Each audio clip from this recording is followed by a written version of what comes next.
తెలివైన జంతువుల కథ. ఒకప్పుడు ఒక పెద్ద అడవిలో అనేక జంతువులు సఖ్యంగా ఉండేవి. ఒకరోజు ఆ అడవిలోకి వేటగాళ్లు వచ్చి బోన్లు వేశారు.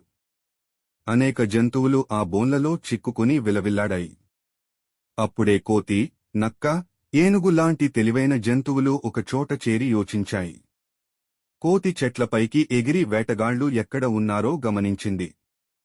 నక్క తన బుద్ధిని ఉపయోగించి బోన్ల దగ్గర మాంసం వేసి వేటగాళ్లను మోసం చేసింది.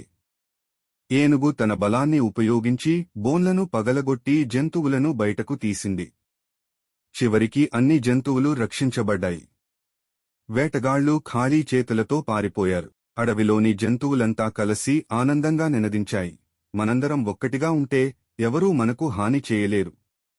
నీతి: తెలివి, బలం, ఐక్యత కలిస్తే ఎటువంటి సమస్యనైనా ఎదుర్కోవచ్చు.